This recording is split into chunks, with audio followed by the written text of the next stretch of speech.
Hello folks, this is Mike, PC31 the Vinyl Policeman, and today this is a contest entry into CGC Vinyl, that's Christian, into his contest, and that's to celebrate 1 year in the VC. I think Christian's got his 1 year in March, a couple of months time. So, and it's also to help his push to 800 subs. I think he's on just over 700 at the moment, so I'm sure Christian will soon get to the 800.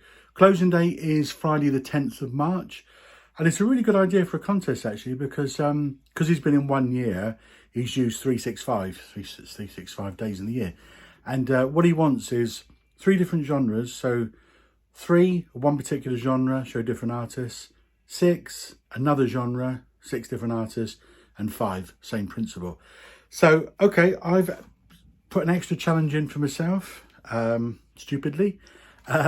What I'm doing is for each of those 3 genres, I'm actually going to stick to the same year. So my first one, the 3, I'm going to start off, and it's going to be prog. And it's going to be prog from 1973, so 50 years ago. The first one I'm going to show, pretty obvious, but it's an unusual copy. I've got lots of copies of this, Dark Side of the Moon. And this is the copy I picked up. This came out in 1990. And there was 500 copies, and it's Brazilian, and it's a picture disc of obviously Dark Side.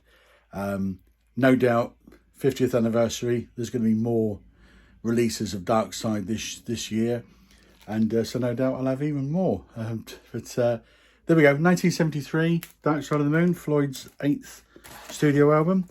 Second one, Prog, 1973. Is Selling England by the Pound from Genesis, Peter Gabriel's penultimate album, Lamb being the last one with Genesis. This was their 5th one, produced by John Burns. And my 3rd one, so in prog, is another one that only sold a few. Tubular Bells, which was Mike Oldfield's debut, recorded at the Manor in Oxfordshire, on Virgin of course, but another gazillion seller. So that's the first category. That's 3 prog albums. Okay, folks, so the next category, 6. So I'm going to show you 6 albums. I'm going to show you 6 debut albums from 1977.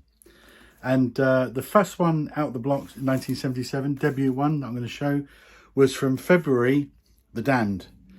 And The Damned were first out of the blocks in the UK for a number of punk things, first single, etc.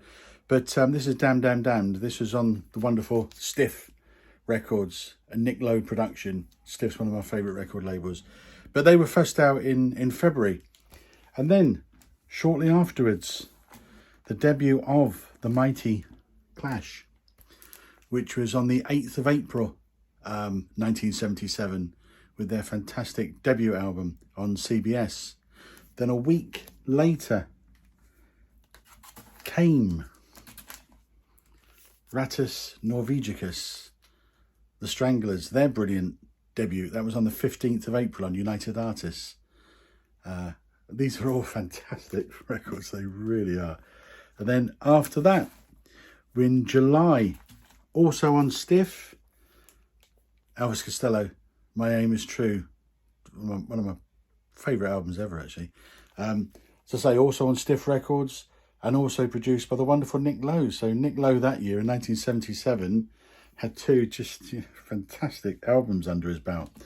Then in October, debut for the Pistols, the staggeringly wonderful Never Mind the Bollocks, another one of my favourite albums ever, on Virgin Records, Chris Thomas production. So these are all debuts in 1977.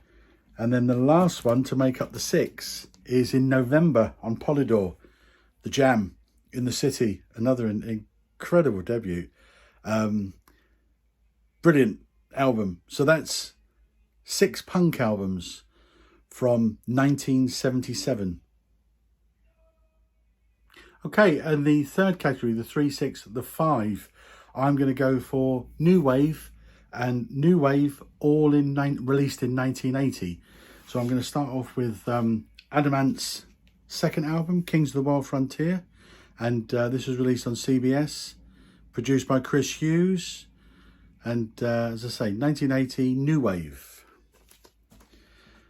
Next one I'm going to go for is Nuclear Days, The Vapors. This is a reissue I got.